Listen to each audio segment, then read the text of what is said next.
Hello' আপোনালোকৰ 31ৰ যা-যোগাৰবোৰ হ'লনে? এয়া আমাৰ প্ৰায় হৈ আছে।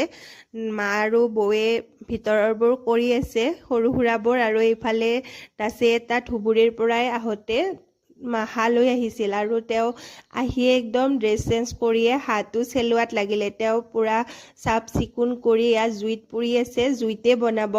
জুইত বনোৱা বস্তুবোৰৰ সোৱাদে বেলেগ হয়। তাতে আকৌ হাঁহ, আমি যোৱাবাৰ বিহুতে হাঁহ খোৱা, তাৰপিছত আকৌ খোৱাই নাছিলোঁ। আৰু এতিয়া তেওঁ জুইতে বনাব। আমাৰ ঘৰৰে কোমোৰা আছে, কোমোৰা আৰু আলুৰে তেওঁ বহায়ে দিলে। সোনকালে আহিয়ে ৰেষ্ট লোৱাই নাই, আগে ৰন্ধাত লাগিছে। এয়া জুইত বহালে, তেওঁ ভাজি আছে। এইফালে তেওঁৰ প্ৰায় ভাজা হ'লে আৰু টুকটুকহঁতে কাষত বহি চাই আছে। হাঁহ খাম।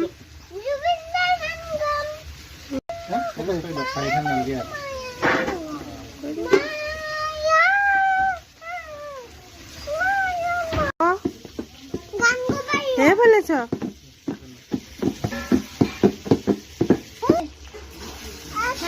হেপী নিউ ইয়াৰ কো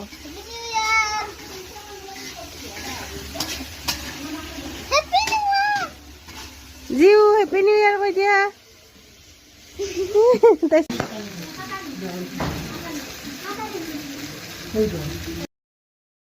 দেউতাই আকৌ অফিচৰ পৰা আহোঁতে লোকেল চিকেন লৈ আহিছিল। দেউতা, জিউ আৰু টুকটুকৰ কাৰণে সিহঁতে যিহেতু বেলেগ খাব নোৱাৰে, সেইকাৰণে লোকেল চিকেন আনিছে। তাকে মই গেছতে বনাই আছোঁ। দেউতাই আকৌ মাছো আনিছে, গাহৰি আনিছে দাদাৰ কাৰণে, গাহৰি খাম বুলি কোৱাই। আৰু এইফালে আমাৰ টুকটুকে পূৰা টেষ্ট কৰি আছে, মাংস ভজা খাই আছে বৌৰ লগত। এইফালে বৌৱেও টেষ্ট কৰি আছে। এইফালে হাঁহৰ মাংস টেষ্ট শেষে দেখোন। এইফালে আমাৰ ৰেডি হৈ গ'ল হাঁহৰ মাংস, তাৰপিছত লোকেল চিকেন। খুব টেষ্টি হৈছে। আমি টেষ্ট কৰিলোৱে গোটেইকেইটাই। আৰু দাদাই এইফালে বনাই আছে জুইতে গাহৰি পোৰা আৰু গাহৰি গ্ৰেভি। গাহৰি বনাইছে লাই শাকেৰে, বহুত টেষ্টি হৈছিল খাবৰ কাৰণে।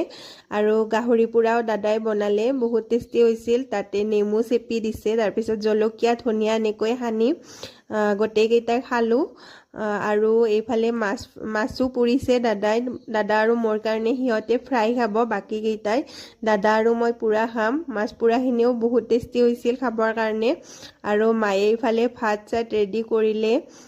গাহৰি, হাঁহৰ মাংস, কোমোৰাৰে ভাজি, মাছ ফ্ৰাই, গাহৰিৰ গ্ৰেভি, তাৰপিছত লোকেল চিকেন। আমি সকলোৱে ভালকৈ খালোঁ। আৰু 31ৰ খানাটো আপোনালোকে খালেনে জনাব। আৰু সকলোকে হেপী নিউ ইয়াৰ আমাৰ ফালৰ পৰা।